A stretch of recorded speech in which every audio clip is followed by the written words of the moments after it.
시간 우리 모두에게 주시는 하나님의 약속된 말씀은 구약성경 이사야서 45장 1절에서 8절까지 말씀입니다. 이사야서 45장 1절에서 8절까지 말씀 우리 한 목소리로 합독합니다. 여호와께서 그의 기름 부음을 받은 고레스에게 이같이 말씀하시되 내가 그의 오른손을 붙들고 그 앞에 열국을 항복하게 하며 내가 왕들의 허리를 풀어 그 앞에 문들을 열고 성문들이 닫히지 못하게 하리라. 내가 너보다 앞서가서 험한 곳을 평탄하게 하며 논문을 쳐서 부수며 쇠빗장을 꺾고 내게 흑암 중에 보아와 은밀한 곳에 숨은 재물을 주어 내 이름을 부르는 자가 나 여호와 이스라엘의 하나님인 줄 내가 알게 하리라. 내가 나의 종 야곱 내가 택한 자 이스라엘 곧 너를 위하여 내 이름을 불러 너는 나를 알지 못하였을지라도 내게 칭호를 주었노라. 나는 여호와라. 나 외에 다른 이가 없나니 나밖에 신이 없느니라. 너는 나를 알지 못하였을지라도 나는 내 띠를 동일 것이요 해 뜨는 곳에서든지 지는 곳에서든지 나밖에 다른 이가 없는 줄을 알게 하리라. 나는 여호와라. 다른 이가 없느니라. 나는 빛도 짓고 어둠도 창조하며 나는 평안도 짓고 환난도 창조하나니 나는 여호와라. 이 모든 일들을 행하는 자니라 하였노라. 하늘이여 이로부터 공의를 뿌리며 구름이여 의를 부를지어다. 땅이여 열려서 구원을 싹트게 하고 공의도 함께 움돋게 할지어다. 나 여호와가 이 일을 창조하였느니라. 아멘. 읽은 본문의 말씀을 가지고 보아와 숨은 재물을 찾아라는 제목입니다. 여러분 누구나 한 번쯤은 소풍을 가서 보물을 찾거나 행사에 추첨을 통하여 상품을 받아보았던 추억이 있었을 것입니다. 그때 1등을 했을 때 기분은 남달리 간직하고 싶은 그런 추억으로 남죠. 이런 행사는 보물을 찾도록 하거나 추첨을 통하여 상품을 주려고 한 것이며 이미 행사를 통하여 참여한 자들에게 유익을 주고자 하는 것이라는 것이죠. 어린이날 또 어린이들은 선물을 줄 때 즐거워하죠. 부모님들도 마찬가지. 누구나 선물은 상대방에게 기쁨을 주는 것입니다. 오늘 본문은 바사왕 고레스를 통하여 흑암 중의 보아와 은밀한 곳에 숨은 재물을 주어 고레스의 이름을 부르는 자가 이방인의 왕이죠. 그 이름을 부르는 자가 여호와께서 이스라엘의 하나님이신 줄을 고레스를 통하여 알게 하시겠다는 것입니다. 이는 여호와 우리 하나님께서 이방인의 왕, 주님을 알지 못하는 선민이 아닌 이방인의 왕 고레스를 통하여 일하심을 나타내고 계시는데, 다시 말하면 하나님을 믿지 않는 이방인의 왕이라도 불신자라도 하나님은 일을 행하시는데 합당한 도구로 사용하신다는 내용을 말씀하고 있는 것입니다. 그런데 고레스에게 기름 부음을 받은 자라고 언급하시고 그에게 여호와께서 말씀하시기를 절대적인 권세를 주시겠다는 약속을 하고 계십니다. 우리가 성경을 통하여 아는 지식으로는 기름 부음을 받은 자는 왕과 제사장과 선지자였죠. 그리고 메시아에게 기름 부음이 주어졌습니다. 그런데 고레스에게 기름 부음을 언급하신 경우는 이스라엘이 바벨론 포로 생활에서 풀려나게 되는 것이 마치 타락한 죄악에서 영적 이스라엘을 해방시킬 메시아적인 의미를 부여하는 상징적인 사건으로 고레스 왕을 인정했기 때문이라는 것입니다. 그에게 부여하신 내용은 내가 여호와께서 말씀하신 것이죠. 그의 오른손을 붙들고, 오른손이라고 하는 것은 절대 권력 승리의 상징으로 메시아의 승리를 연상하게 합니다. 그 앞에, 고레스 앞에 열국을 항복하게 하며 이방 다른 많은 나라들이 항복하게 한다는 것입니다. 여호와께서 왕들의 허리를 풀어 그들로 하여금 투항하게 한다는 것이죠. 그 앞에 문들을 열고 복종하게 하는 것을 의미합니다. 성문이 닫히지 못하게 하시겠다라고 말씀하고 있습니다. 이는 고레스를 세워 여호와 하나님의 위대하심을 만방에 선포하고 그 귀하신 뜻을 만국에 실행하시겠다는 선포가 되는 것입니다.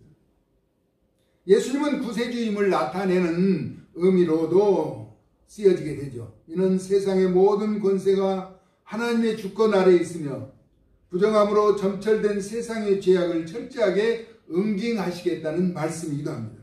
바꿔 말하면 기름 부음을 받은 고레스는 하나님의 도구로 구별되어 주님의 백성 이스라엘을 바벨론에서 해방시킬 자로 앞으로 다가올 메시아가 인류의 모든 죄와 두려운 사망의 압제에서 구원하실 분으로 곧 예수 그리스도를 예표하기 때문인 것입니다. 그래서 고레스는 하나님의 무한하신 능력과 그가 거느리는 막강한 군사력을 가지고 하나님의 뜻에 따라서 당시 최강대국인 바벨론을 비롯한 열국을 정복하게 될 것으로 본문 1절에서 이미 언급하였습니다. 하나님은 말씀하시고 이루신 분이죠.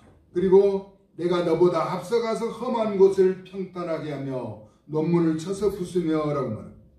고레스 왕의 정복 사업이 전적으로 하나님의 일하심이 될 것임을 나타내 그들의 세력을 쇠약하게 하여 고레스로 하여금 정복하게 하신다는 것입니다.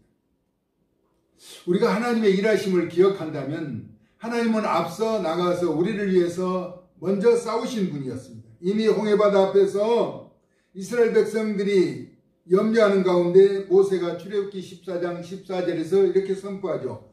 여호와께서 너희를 위하여 싸우시리니 너희는 가만히 있을지니라.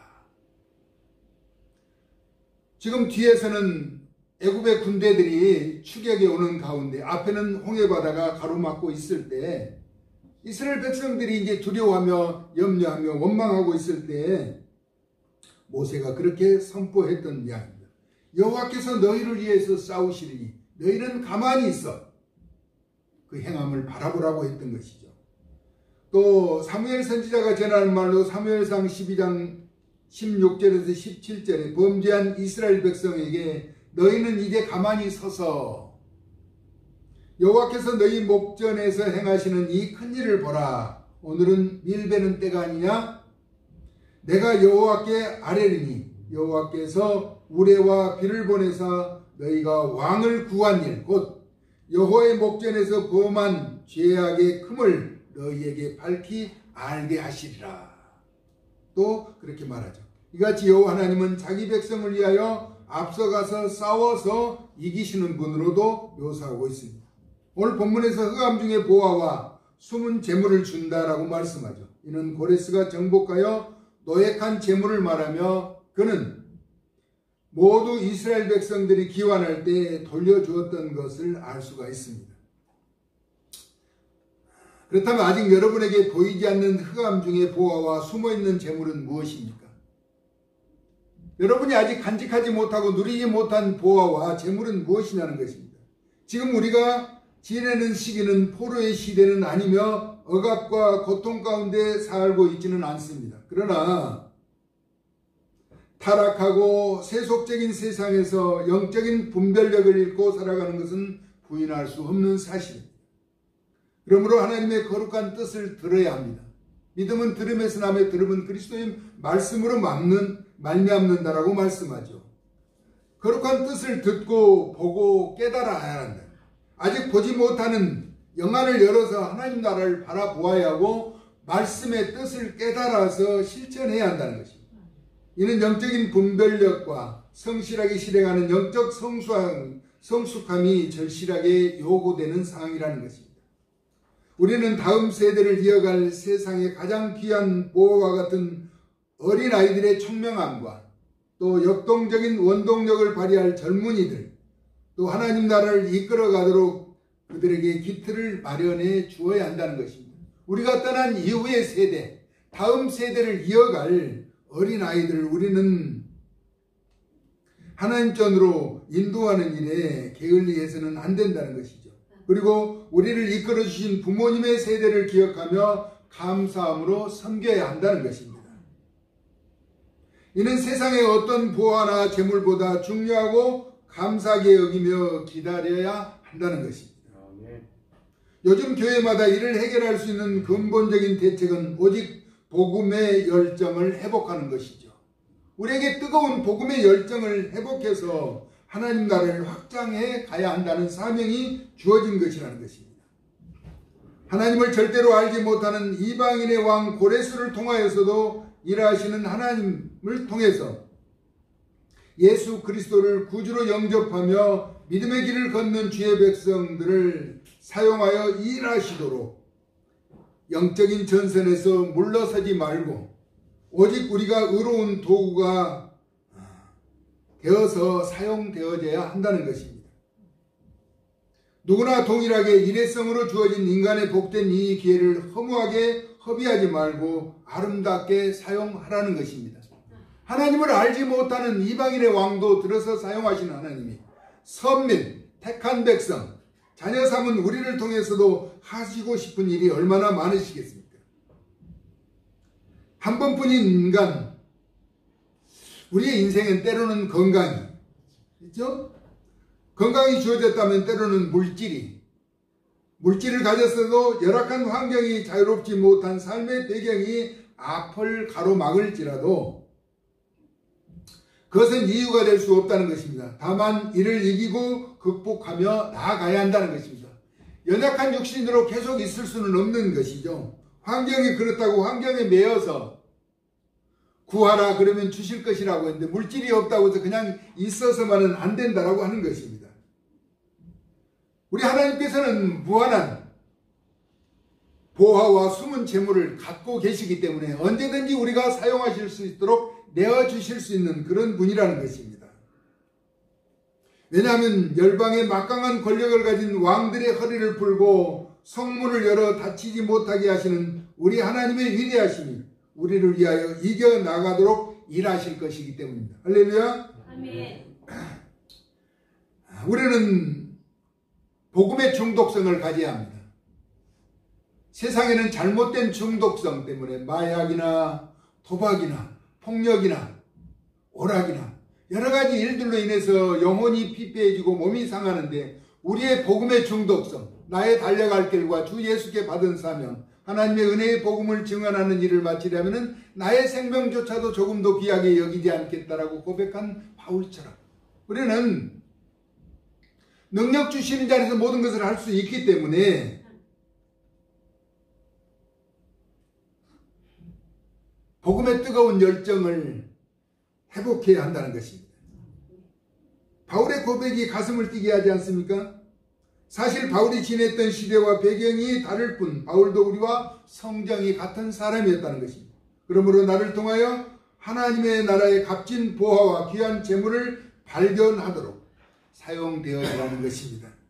인생은 공수대 공수가라는 말은 쉽게 하지만 그것 어떤 것인가를 쥐고 놓지 못하고 또 놓지 않으려고 한다는 것입니다. 어떤 사람이 이런 말을 했다고 그래요. 우리가 말하지 못할 때가 오기 전 따뜻한 말을 많이 하라는 것입니다. 눈꺼풀 하나 들어 올릴 수 없는 힘이 이제 다 소진할 때는 하고 싶은 말도 못하게 되는 것이죠. 웃지 못할 때가 오기 전에 많이 웃으라는 것입니다. 미소 짓고 상대방을 기쁘게 하는 것, 그렇죠? 움직이지 못할 때가 오는데 가고 싶은 곳 어디든지 가고 감격하지 못할 때가 올 것인데 마음껏 표현하라는 것입니다. 마음에만 두고 있는 것이 아니라 내가 감사하고 좋으면 좋다라고 표현하면서 나타내는 삶을 살라라는 것입니다. 우리가 예수님이 우리에게 얼마나 좋은 일을 감사함을 주십니다. 예수님을 사랑한다고 고백하면서 나는 예수님을 믿는 자라고 증거하면서 나타내는 삶을 살아가라는 것이죠. 언젠간 세상의 끝자락에 설 것인데 후회 없는 삶을 살아야 한다는 것입니다. 내가 그때 더 잘할 것, 그때 이렇게 할 걸 하지 말고 이렇게 했더라면, 그때 그랬더라면 하지 말고 지금 할 수 있을 때 그렇게 하라는 것입니다. 인생은 단회적으로 사용되는 생방송과 같은 것이죠. 인생은 편집이나 재방송이 없는 것이 안타까운 현실이긴 합니다. 그러나 주어진 현실에서 우리가 할 수 있을 때 뒤돌아보고 후회하지 말고 낙심하지 말고 최선을 다하라는 것이죠. 어떤 일을 뒤로 미루고 다음을 기다린다면 그것은 곧 멀리 떠나가 버리는 것입니다. 그 기회라고 하는 것은 우리에게 오지 않는 것이죠. 제가 한번 말씀드렸죠. 기회는 앞에 있는 것이 아니라 늘 앞에 있는 것이지 뒤에 있는 것이 아니다. 그래서 지나가면 붙잡으라고 하는데 기회는 뒷머리가 없다는 것이죠. 사람도 가면은 붙잡으려고 하는데 뒤에 머리가 없으면 붙잡히지 않아요. 기회는 올 때 잡으라는 그런 또 유머 섞인 이야기도 하고 있는 것이죠. 내가 나의 종 야곱 나의 택한 이스라엘 곧 우리를 위하여 칭호를 주셨다라고 말씀합니다. 그분이 여호와시다. 여호와 스스로 계신 분. 세상에 다른 신이 없다. 오직 여호와는 유일하신 분이라는 것입니다. 한 분 유일하신 우리 하나님. 빛이 있으라 명령하셨고 빛이 있었으며 어둠도 창조하신 분이고 평안도 짓고 환난도 창조하신 분이라고 오늘 본문에서 말씀합니다. 그리고 모든 인간의 생사화복이 여호와 우리 하나님께 시작되고 마감된다는 사실인 것입니다. 우리의 건강도 빈약함도 부함도 가난함도 높고 낮으며 강하고 약함도 주장하고 섭리하신다라고 하는 것입니다. 믿지 않는 이방인의 왕을 도구로 사용하시는 능력을 지니신 분이 사랑받는 우리를 통하여 무슨 일이든 하지 못하시겠는가 하는 것입니다. 하나님이 우리를 붙들어 주시는데 꿈꾸고 나가는 모든 일이 성취될 수 있다라고 하는 것입니다. 다만 우리가 하나님께서 나타내신 그 뜻을 제대로 알지 못하고 또 이미 우리에게 말씀하셨지만 알아듣지 못하고 보여주셨지만 보지 못하고 깨닫지 못하고 있을 뿐이라고 하는 것입니다. 히브리서 4장 12절이 말합니다. 하나님의 말씀은 살아있고 운동력이 있어 좌우의 날선 어떤 검보다도 예리하여 혼과 영과 및 관절과 골수를 찔러 쪼개기까지 하며 마음의 생각과 뜻을 판단하신다. 감찰하신다라고 말씀하고 있습니다. 우리가 붙잡아야 하고 극복해 나가야 하는 바는 오직 말씀뿐이라는 것입니다. 하나님의 말씀을 붙잡고 믿음으로 크게 승리하는 존귀한 주의 백성들 되어질 수 있기를 예수님의 거룩하신 이름으로 축복합니다. 네. 신명기 29장 29절에 감추어진 일은 오묘한 일은 우리가 깨달아 알 수 없는 놀라운 일들은 우리 하나님 여호와께 속하였거니와 나타난 일들은 우리와 우리 자손에게 속하였나니 이는 우리에게 이 율법의 모든 말씀을 행하게 하심이라 라고 말씀하고 있습니다. 영원히 우리와 우리 자손에게 속한 나타날 일들. 그래서 오묘한 일, 감춰진 일은 우리 여호와 하나님께 속했다는 것입니다. 그러나 나타날 일들, 앞으로 행해질 일들은 영원히 우리와 우리 자손을 위해서 하나님이 준비하고 계신다라고 하는 것입니다. 그러기 위해서는 우리는 하나님의 율법의 말씀을 지켜 행하라는 것입니다. 하나님의 말씀을 붙잡고 실행하며 나가라는 것이죠. 예수님은 우리를 위하여 온전하시고 완전하신 뜻을 이루셨습니다. 그리고 우리에게 그 사랑을 가르쳐 주셨습니다. 내 안에 예수 그리스도가 구주임을 고백한 우리는 세상의 어떤 일도 두려워하거나 불안해하거나 염려할 필요가 없는 것입니다. 세상에서도 보물찾기 해서 1등 상품을 주는데, 그렇죠? 전능하신 여호와 우리 하나님이 사랑받는 우리에게 무엇을 아끼시겠나? 아니, 믿지 않는 하나님을 잘 알지도 못하는 이방인의 왕 고레스를 통해서도 하나님의 백성을 해방시켜 주던 길에 또 보화와 숨은 재물을 찾아서 허락해 주신 하나님이 사랑하고 아끼시는 독생자까지 우리를 위해서 내어주신 성부 하나님께서 무엇이 아까워서 주시지 않고 거부하고 외면하시겠다는 거지. 우리 각각 한 사람들을 통해서 계획하신 하나님의 선한 뜻을 이루어 하나님을 기쁘시게 하고 이 땅에 믿음의 아름다운 흔적을 남기는 사랑받는 주의 백성들 다 되어질 수 있기를 사랑 많으신 예수님의 존귀하신 이름으로 축복합니다. 아멘. 하나님, 세상에 숨겨져 있는 감춰져 있는 보화와 재물을 찾는 우리의 역할이 무엇인지를 깨달아 알게 하여 주시고 말씀을 붙잡고 이방인의 왕 고레스를 사용하셔서 선민 백성들을 바벨론 포로에서 해방시키신 하나님의 전능하심을 바라보면서 이 땅에 세속에 물들어 방황하는 많은 영혼들을 일깨워 다음 세대를 이끌어 나가는 하나님의 사람들을 죄전으로 인도하는 일에 의로운 도구들로 사용될 수 있도록 은혜에 더하여 주시옵소서. 주 안에서 꿈꾸고 계획하고 기도하는 모든 제목들이 성취되는 형통함을 누려서 하나님을 기쁘시게 하고 세상 만방에 하나님의 행하신 일을 나타내는 증인들로 쓰임바 되어지게 하여 주시옵소서. 예수 그리스도의 존귀하신 이름으로 축복하고 기도 올리옵나이다. 아멘.